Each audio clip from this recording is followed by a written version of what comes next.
He's the captain of the football team, has a girlfriend, and hypermasculinity is his entire personality. He's forever reminding you, nah bro, I'm 100% straight, yet panics every time he has to partake in an activity that doesn't exude alpha male energy. Because to him, being perceived as a decent man equates to being perceived as weak. You often find him bullying the gay kids, antagonizing women, and sometimes getting a little bit physically violent with both. However, all of this is a well-tailored suit that he puts on every single day of his life to hide the fact that he is secretly gay.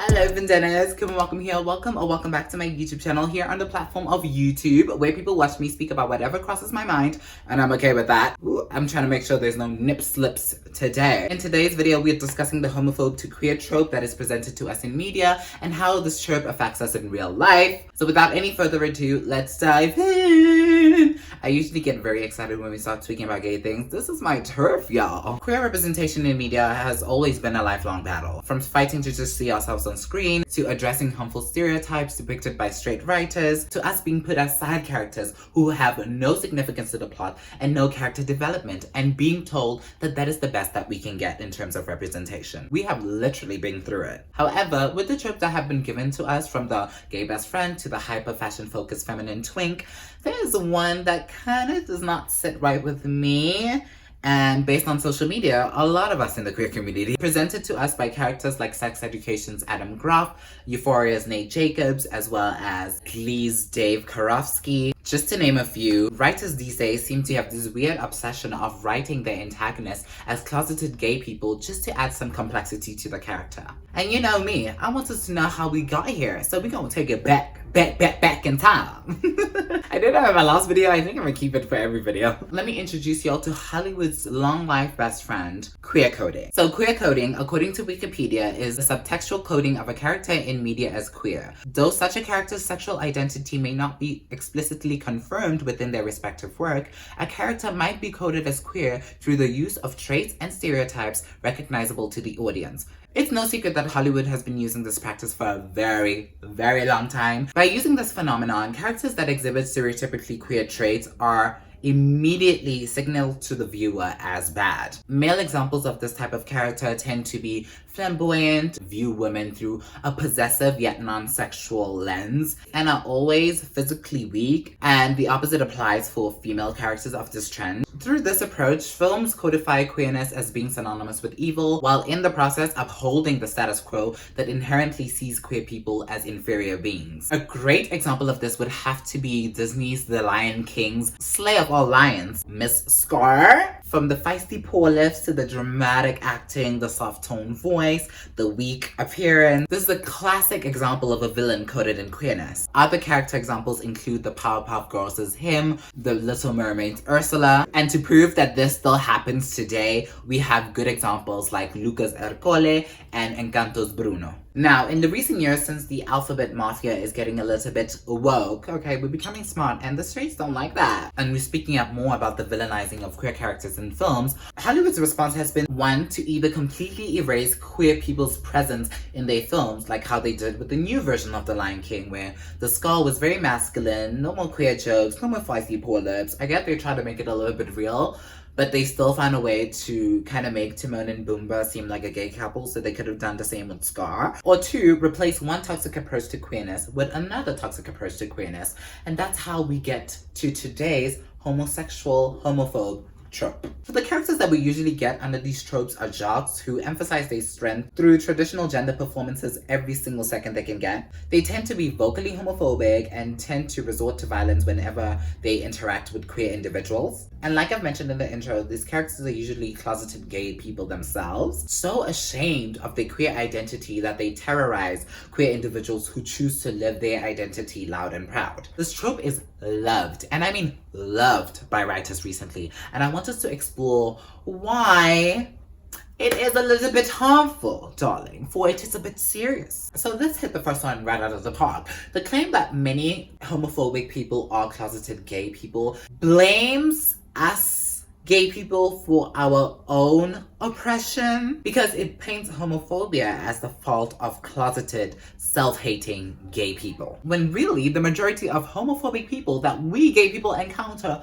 every single day of our lives are straight people. From religion to lack of knowledge about the queer community, or biases passed down from parents, or just general fear or disgust for people who are just different, are far more common reasons for homophobia than repressed homosexuality. By shifting the blame onto the queer community, it doesn't address the contributors that make homophobia the issue that it is today, like prejudices, ignorance, or just plain cruelty. Furthermore, because I'm not done with y'all, I'm coming for y'all today. Believing that all homophobes are gay allows straight people to completely disregard the fact that they may hold homophobic ideologies themselves simply because they are not gay. And because homophobia in fiction is rarely dealt with outside of this character archetype, the straight viewer gets to walk away and pat themselves on the back thinking that they're innocent. And this is one of the reasons why I appreciated how Alice Osman wrote Heartstopper's Harry. He was a homophobic bully that was not written through the homosexual lens, therefore showing that homophobic straight people are not secretly gay,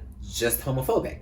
Please note that this is not me denying that two truths cannot exist at the same time. And this conversation does become a little bit complicated because there are actual homophobic people that are secretly gay. I mean, we have seen very openly homophobic Republicans have gay sex scandals. You want to sign an anti-gay law one day, and all of a sudden, a video is coming out of you banging your gay cousin. Sweet home Alabama! Ultimately, the propagation of the gay homophobia is just a subtle form of homophobia that masquerades as positive representation, allowing straight people to avoid taking responsibility for the homophobia that they themselves have created. Heterosexuals are more capable of inflicting anti-gay damage in words or actions without it stemming from their own secret gay desires. After all, they're the ones that created the social structure where homophobia thrives in. There's also this weird belief that was presented to us that homophobic people that terrorize you are secretly in love with you.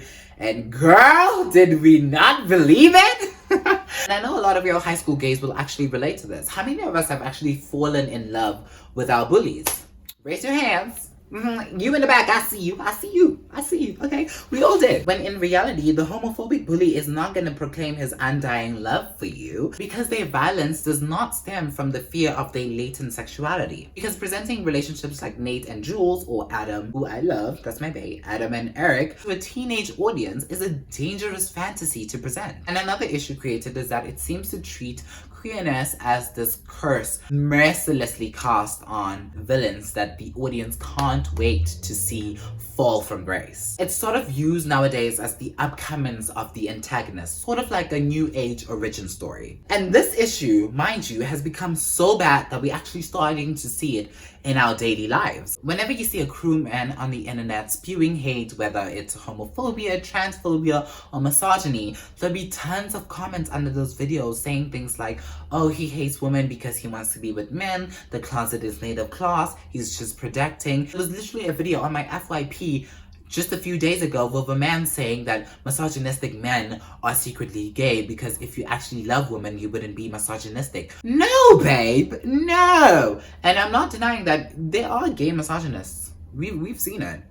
Weirdly, I don't know what they're trying to uphold because we have the same common enemy, and that is the straight man. People like Andrew Tate hate him, Donald Trump, Vladimir Putin have all been accused of being gay simply because they're villains. And also, somehow, people think that the simplest way to strip a man of his power is to claim he's gay. And I get that, you know, you want to belittle the homophobe by addressing him as something that he hates, but really, that just does more harm than good, because now he becomes more angry and he's more likely to actually inflict harm on gay people. So there should be better ways to go about this. And now I know what you're gonna say, Kumo, self-loathing gays do actually exist. Yes, I get you, but we also need to understand how self-loathing gays got there in the first place. When you live your life every day and all you're hearing is homophobia being used as a weapon against you, whether in the form of insults or belittling you, you are bound to develop a little bit of internalized homophobia. Because queerness does not a homophobe make.